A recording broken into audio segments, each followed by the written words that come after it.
On vous l'a dit, pourtant on vous l'a répété, vous n'avez pas voulu écouter. Il va être Ballon d'Or 2026, que vous le vouliez ou non. Donc si vous n'avez pas envie, regardez pas la cérémonie, ça sert à rien. Parce qu'en fait, il n'y a aucun joueur qui parle avec lui quand il est en forme. Aucun. On sait donc mettre 4 buts à des grosses équipes de Liga? Vous voyez où je veux en venir ou pas? Il commence à me faire croire à la remontada avec des performances comme ça. Je suis désolé, je suis obligé. Villarreal sont devant l'Atlético, 4 buts, 4-1, à un but près peut-être. On a le droit d'y croire. On a le droit d'y croire après une performance pareille ou pas? Je vois du mieux en toi, Jules. Je vois du mieux. Je vois peut-être une remise en question, peut-être une prise de confiance. Petite passe dès aujourd'hui. Impeccable dans les duels. J'ai du mieux. Et j'aime beaucoup. Ce qui est drôle aussi, c'est que quand on dit que Fermin Lopez est dans les meilleurs numéros 10 du monde, si ce n'est le meilleur numéro 10 du monde, on nous rigole au nez. Riez. En fait, apportez-nous un milieu offensif qui fait autant de différence que Fermin Lopez. De par les goal assists, de par sa qualité de passe, de par ce qu'il apporte dans le jeu quand il est en forme. Allez-y, je vous mets au défi maintenant. Et l'avantage de jouer avant le Real Madrid dans le week-end, c'est que la hate watch, on n'a pas de poids. La hate watch, on peut la faire tranquille, savoureusement. Le Haram Ball de Getafe, demain, on va le déguster. Et les Madrilènes, n'essayez même pas de choke parce qu'on va vous tomber dessus. On va vous tomber dessus et on a le droit. Parce que dans tous les cas, on a 4 points d'avance. Donc si vous ne gagnez pas, vous prenez encore plus de retard. Et même si vous gagnez, on est premier. Donc vous avez rien à nous dire. Aujourd'hui, Villarreal, 3e de Liga ou pas, c'est tarif. 4-1, tu vois pas le ballon, on t'éteint. Lamine Yamal, meilleur joueur du monde qui met son premier triplé en carrière. Mais ça, j'y reviendrai dans une autre vidéo exprès pour lui, évidemment. Parce qu'à chaque fois, il nous oblige à faire des vidéos sur lui tellement c'est trop ce joueur. Et moi, je vous dis bonne chance pour Getafe demain. On va bien déguster. Et on est premier. Et vous ne serez plus jamais premier d'ailleurs. Pourquoi ils veulent me faire croire à la remontada comme ça? Pourquoi?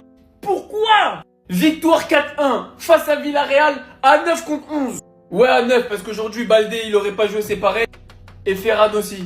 Et derrière Lamine Yamal là en conférence d'après-match, qu'est-ce qu'il vient dire? La remontada contre l'Atlético est possible. Nous avons besoin de nos supporters, nous pouvons le faire. Et quand on voit le match que Lamine Yamal a envoyé aujourd'hui, quand on voit également le match de Fermin, qui silencieusement cette saison est déjà à 11 buts et 14 passes décisives pour un milieu de terrain, même s'il joue très haut, je vous le concède, c'est tout simplement monstrueux. Quand on sait ce que Rafinha a dit sur ce match retour face à l'Atlético, et que naïvement j'ai l'espoir comme Ziflik mettre Joao Cancelo pour les matchs les plus importants cette saison, quand je vois à quel point Baldé est toujours autant inutile, et surtout quand je sais que cet homme est de retour au milieu de terrain, et que je vois que Marc Bernal petit à petit trouve de plus en plus ses marques, aussi bien défensivement qu'offensivement, ouais. Aujourd'hui, le Barça garde la tête du championnat. Mais ça, c'est presque anecdotique. Mais aujourd'hui, Lamine Yamal a envoyé un message très très fort. Et je voulais pas y croire. Et j'y crois toujours pas. Mais petit à petit, j'ai envie. Je dois vous dire la vérité. J'ai envie d'y croire. Vous avez vu la dinguerie qui vient d'arriver durant le match? Le match contre Villarreal, où on a d'ailleurs gagné 4-1. Au cours du match, il y avait une dinguerie. Et surtout, il s'est passé un truc impressionnant que personne n'a pu voir. Croyez-moi que vous allez être vraiment choqués par ce qui vient d'arriver. Et c'est un bon signe pour la remontada mardi soir contre l'Atlético Madrid. Et ça va nous booster. Bougez pas, je vous explique tout. Si vous n'êtes pas au courant, le Barça a gagné bel et bien 4-1 contre la Villarreal, le 3e du championnat. Et c'est un concurrent direct. Mais ce qui vient de se passer durant le match, c'est impressionnant. La prochaine personne qui va me dire que Vitinha est meilleur que Pedri, je vais le tabasser. Vous avez vu les 2 passes décisives? Dès son retour sur la pelouse, on a senti quelque chose qui va se passer. Aujourd'hui, Pedri, il est rentré à la 65e minute et il a délivré 2 passes décisives.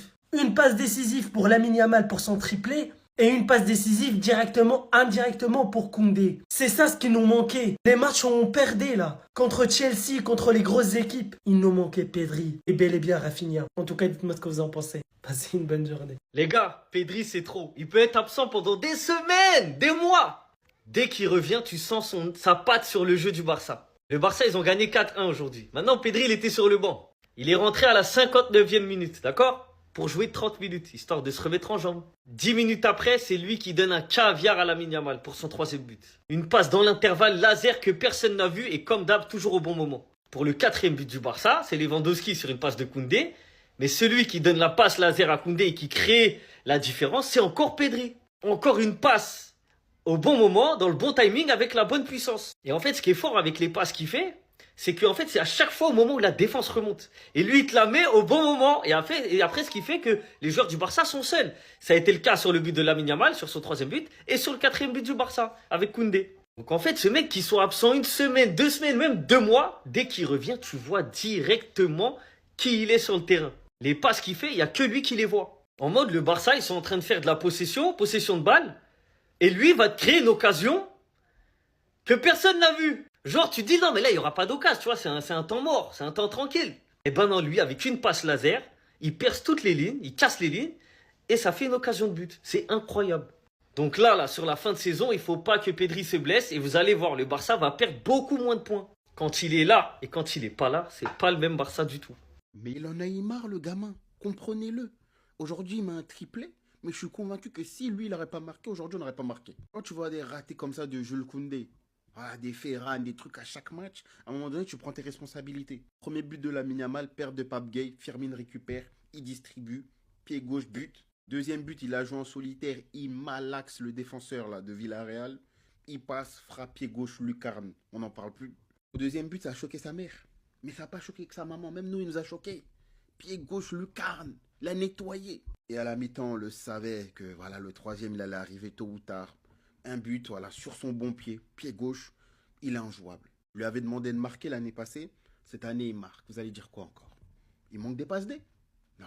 Même Rafinha, c'est mon gars sûr de ouf. Hein, mais en ce moment, c'est compliqué. En termes de finition, c'est pas ce qui lui réussit le mieux. Techniquement, on sent qu'il n'est pas encore au point.